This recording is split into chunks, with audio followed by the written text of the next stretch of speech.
One of the men playing a crucial deciding role in who'll form government is the independent member for Lyne in New South Wales, Rob Oakeshott. He joins me now from our Parliament House studio in Canberra. Thanks very much for being with us at what I'm sure is a very busy time, Mr Oakeshott. Yeah, thanks, Lyne. Good to see you again. You're in Canberra tonight, as I said. Give us the latest on where everything's up to. Have there been any developments tonight? What is planned for tomorrow?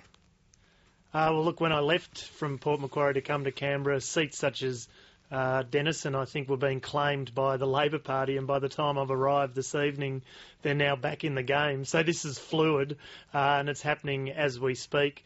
Those 2 or 3 seats that are still in doubt are critical for the next week or two. Negotiations can start to get framed, conversations can start to be had, relationships can start to be built. For example, I've never met Adam Bant from the seat of Melbourne, so we need to form a relationship pretty quickly in this process.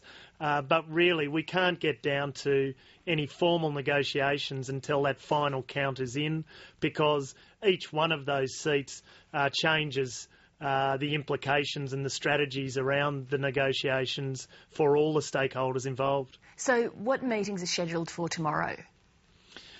Well, the 3 independents are coming from all over the place. There are some logistic issues, 3 days after an election, so I am hoping the 3 of us will get to meet tomorrow afternoon and probably have a fairly lengthy conversation just about the lay of the land, both in the lower house and the Senate, and our approach to negotiations over the coming period as these seats start to come in and the clear numbers start to unfold. And are you anticipating meeting with Julia Gillard and Tony Abbott tomorrow?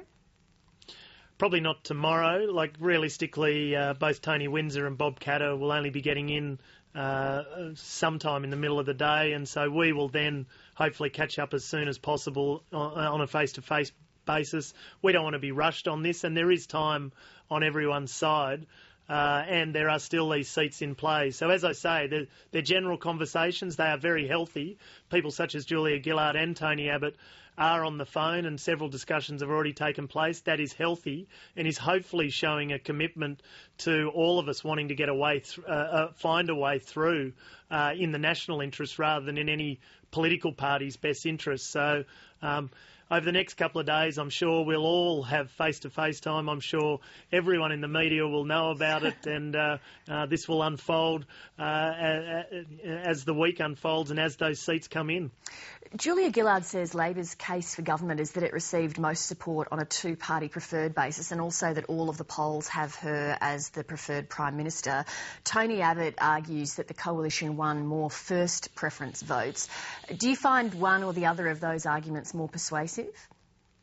No. Look, I think, and I've heard it a lot today, and there have been a lot of Monday experts out there today, not reflecting on Julia Gillard or Tony Abbott, but plenty of foot soldiers have been out there trying to pitch the case for their political party. I think a lot of that is unhelpful, unwelcome and unnecessary, because this is the type of election that's looking like you could build a case